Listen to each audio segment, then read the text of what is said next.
नांदेडची जीवनवाहिनी म्हणून ओळख असणाऱ्या गोदावरी नदीला जलपर्णीने विळखा घातलेला आहे.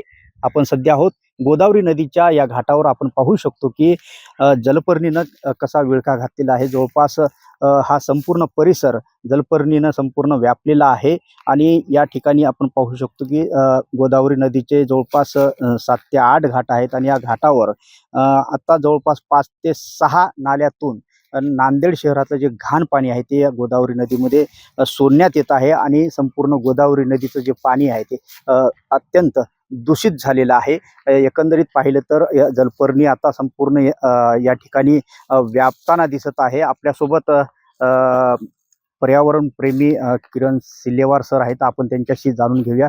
सर, काय सांगाल, हे जलपर्णी मोठ्या प्रमाणात या ठिकाणी वाढलेली आहे आणि याचा काय धोका होऊ शकतो? पाणी आणि जलचर प्राणी त्यांना काही धोका होऊ शकतो? जवळपास 2021 पासून हा प्रकार चालू आहे. मी याला फॉलोअप घेतलं, कमिशनरला, पुन्हा पर्यावरण मंत्रीला. आज शेवटी अशी झाली की मला देशाचे पंतप्रधान नरेंद्र मोदी यांना पत्र द्यावं लागलं की हे जलपर्णी दरवर्षी वाढते. याला पूर्ण जिम्मेदार हे महानगरपालिका नांदेड याला दोषी आहे. आणि ही जलपर्णी का दिवसाला म्हणजे दुसऱ्या दिवशी 4 ते 5 पटीनं वाढ होते. याच्यामुळे तर पाणी पोल्युशन होते. जलचर प्राणी मरतात आणि अतिप्रदूषण वाढते. म्हणजे जे शुद्धीकरण नदीचं आहे, शुद्धीकरण तर काही त्यांनी केलंच नाही. दरवर्षी बरेचसे काही फंड मिळतात. मराठवाडा मुक्ती संग्राम जो झाला त्यावेळेस सुद्धा फंड मिळाले होते महानगरपालिकेला. 2021-22 दरम्यान सुद्धा स्टेटमेंट होतं डोईफोडे साहेबांचं की आम्हाला 19 कोटी काहीतरी जवळपास मिळाली. म्हणजे 80 आणि 20 असं टक्का शासनाचं आणि महानगरपालिकेचं. आणि कुठंच इथं शुद्धीकरण दिसत नाही.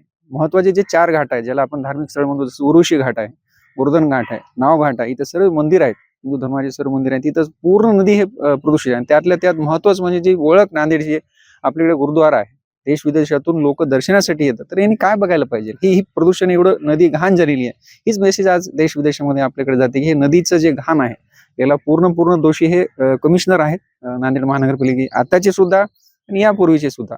म्हणजे लाजिरवाणी गोष्ट ही आहे की बेशरमाचं झाड सुद्धा लाजेल हे ना पाहून अशी अवस्था त्यांची आहे. आज ही परिस्थिती आहे की आपण परिश्रम करून महानगरपालिका आली आपल्याकडे आणि आता असं वाटते लोकांना सुद्धा की नगरपालिका राहिलेलीच बरी.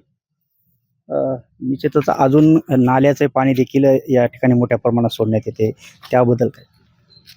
म्हणण्यापुरता फक्त 4-5 त्यांनी चेंबर्स बंद केले. आज तुम्ही जर पाहिलं व्हिज्युअलच्या माध्यमातून अजून 4-5 चेंबरचं पाणी वाहत आहे आणि ते पूर्ण नदीमध्ये येत आहे. नदीला आम्ही आई म्हणतो, गंगा म्हणतो. दक्षिण म्हणजे याची ओळख जी आहे गोदावरी नदीची फार फेमस आहे. आज तुम्ही जर बघितले प्रयागराजला काय कंडिशन आहे, एवढं लोक आल्यानं सुद्धा तिथं प्रदूषण आहे. मग तुम्हाला साधी एवढी 10.5 किलोमीटरची नदी स्वच्छता नाही करते, एवढा कोटी पैसे जाते कुठं? माझं तर म्हणणं आहे की पर्यावरण ऍक्ट जो आहे यांच्यावर गुन्हा दाखल व्हायला पाहिजे. मागच्या वर्षी DSP अभिजित फास्के साहेबांना मी निवेदन दिलं होतं, यांच्यावर गुन्हा दाखल करा, कमिशनरवर, वॉटर पोल्युशन बोर्डवर. बघू काय प्रक्रिया होते, काय नाही. मोदी साहेबांना मी काल निवेदन दिलेलं आहे ईमेलच्या माध्यमातून आणि जिल्हाधिकारी साहेबांना सुद्धा दिलेलं आहे. निश्चितच हे जे गोदावरी नदीचं जे प्रदूषण आहे त्याबाबत किरण सिल्लेवार यांनी अनेक वेळा पाठपुरावा केलेला आहे, परंतु अद्याप तरी गोदावरी नदीचं प्रदूषण रोखण्यात महापालिकेला तरी यश आलेलं नाही. त्यांच्यावर कठोर कारवाई करावी अशी मागणी देखील किरण सिल्लेवार यांनी केलेली आहे. संजय सूर्यवंशी, साम TV न्यूज, नांदेड. देश विदेशातील प्रत्येक घडामोडींचे लाईव्ह अपडेट मिळवण्यासाठी आता साम टीव्हीच्या सर्व सोशल मीडिया प्लॅटफॉर्मला लाईक, फॉलो आणि सबस्क्राईब करा. तसंच सर्व नोटिफिकेशनसाठी बेल आयकॉन प्रेस करायला विसरू नका.